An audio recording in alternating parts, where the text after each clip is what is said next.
हाल ही में रिलीज हुई फिल्म आदिपुरुष को लेकर जमकर बवाल हो रहा है। फिल्म को बैन करने की मांग की जा रही है। वहीं नेपाल में फिल्म बैन हो चुकी है। नेपाल सरकार के मुताबिक सीता जी का जन्म भारत में नहीं बल्कि नेपाल के जनकपुर में हुआ था और जब तक फिल्म में इस फैक्ट को ठीक नहीं किया जाता तब तक फिल्म नेपाल में बैन ही रहेगी। नेपाल की जनता ही नहीं बल्कि भारत की जनता भी फिल्म से बेहद नाराज है और नाराज होना भी लाजमी है, क्योंकि फिल्म में भगवान के मुंह से कुछ ऐसे डायलॉग्स दिखाए गए हैं, बुलवाए गए हैं जो किसी टपोरी भाषा से कम नहीं है। फिल्म में भगवान हनुमान को ऐसे डायलॉग्स बोलते हुए दिखाया गया है जिसकी लोगों ने कल्पना भी नहीं की होगी। एपिक स्टोरी रामायण के साथ ऐसी छेड़छाड़ करने का साहस किया है निर्देशक ओम राउत ने और ऐसे टपोरी डायलॉग्स लिखे हैं मनोज मुंतशिर शुक्ला ने। वही मनोज मुंतशिर शुक्ला जिन्हें कुछ वक्त पहले पठान फिल्म के एक गाने और दीपिका की बिकनी के रंग पर काफी आपत्ति थी, लेकिन अब रामायण में टपोरी भाषा में संवाद लिखते वक्त इनकी कलम एक बार भी नहीं लड़खड़ाई। क्रिएटिव लिबर्टी के नाम पर जो भद्दा मजाक किया जा रहा है ये वाकई शर्मिंदा करने वाला है। फिल्म में एक सीन है जहां हनुमान जी लंका गए हैं माता सीता से मिलने, उन्हें श्री राम की अंगूठी और आश्वासन देने। तभी रावण की सेना उन्हें पकड़ लेती है।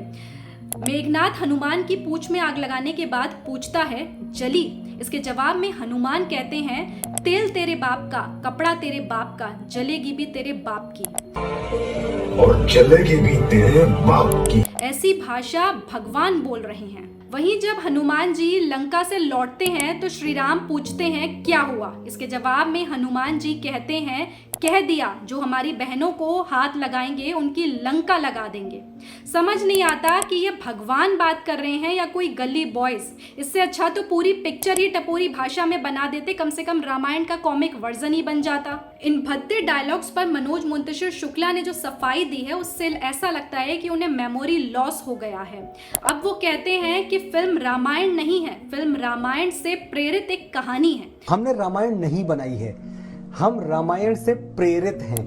हालांकि फिल्म जिसने भी देखी है या ट्रेलर भी देखा है तो साफ पता लग जाता है कि फिल्म रामायण पर ही आधारित है। फिल्म में राम है, सीता है, लक्ष्मण है, रावण है, लेकिन फिल्म रामायण पर आधारित नहीं है। और फिल्म रिलीज से ठीक पहले मनोज मुंतशिर शुक्ला ने तमाम टीवी चैनलों को दिए इंटरव्यू में ये साफ साफ कहा था कि फिल्म रामायण से अलग नहीं है, फिल्म में रामायण का सार मिलेगा, फिल्म रामायण पर ही आधारित है। जो रामायण लोगों ने सुनी है, पढ़ी है, देखी है, एग्जैक्टली वही रामायण है, कुछ भी अलग नहीं है। लेकिन अब जब चारों तरफ फिल्म के डायलॉग्स की निंदा हो रही है तो फिल्म रामायण पर आधारित नहीं अब प्रेरित हो गई।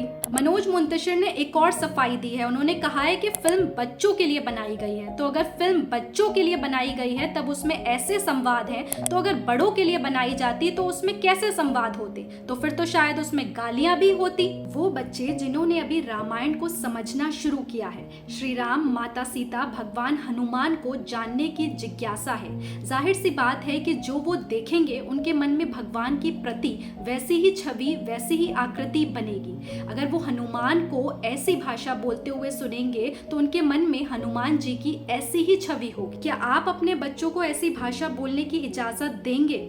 लेकिन जब फिल्म में बच्चे भगवान को ऐसी भाषा बोलते हुए सुनेंगे तब तो वो यही कहेंगे कि जब भगवान बोल सकते हैं तो हम क्यों नहीं।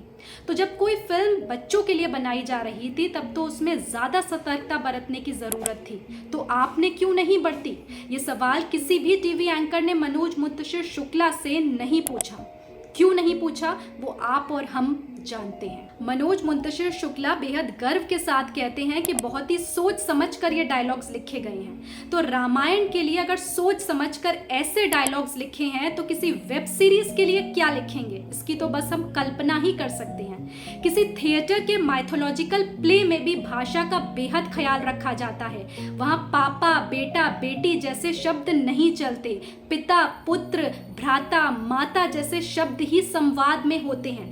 और एक 600 करोड़ की फिल्म में ऐसे ओछे डायलॉग्स भगवान के मुंह से बुलवाना, इसे कहां तक जस्टिफाई करेंगे? हालांकि ऑडियंस को फिल्म में बहुत सी कमियां नजर आई हैं। सोने की लंका को काला दिखाया गया है, रावण को खिलजी जैसा लुक दिया गया है, सीता को वनवास के दौरान कभी सफेद साड़ी तो कभी रंग बिरंगी साड़ी में दिखाया गया है, और रावण के 10 सर, 5 ऊपर और 5 नीचे दिखाए गए हैं। मेघनाथ के शरीर पर तमाम टैटू दिखाए गए हैं। तो कभी रावण को गिटार बजाते हुए दिखाया गया है तो कहीं लोहार गिरी करते हुए दिखाया गया है।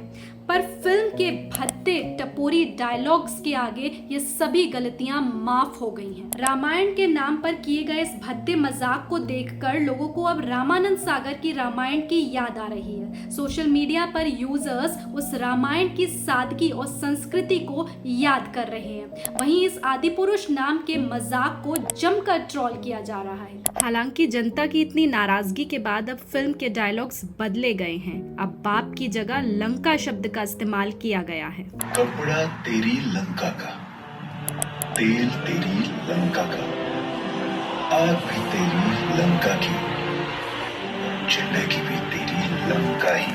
पर उनका क्या जिन्होंने फिल्म देख ली? रामायण के नाम पर जो भद्दा मजाक उन्हें परोसा गया उसका क्या? इतने विवादों के बाद भी मनोज मुंतशिर अब कहते हैं कि बजरंगबली भगवान थे ही नहीं, वो तो भक्त थे। भगवान तो उन्हें हमने बनाया। तो फिर तो बात ही खत्म हो जाती है, क्योंकि जब भगवान है ही नहीं तो अपमान भी किसका हुआ? शायद इसीलिए थिएटर में एक सीट हनुमान जी के लिए खाली छोड़ी गई थी, क्योंकि भगवान तो थिएटर में आते नहीं, भक्त ही आते हैं। और खुद को देशभक्त कहने वाले ही राम के नाम पर ऐसा भद्दा मजाक करते हैं। गीत गाए राम नाम का और उड़ा दिया उपहास रामायण के ही भगवान का। कहता है लेखक बजरंगबली नहीं है भगवान, कहता है लेखक बजरंगबली नहीं है भगवान।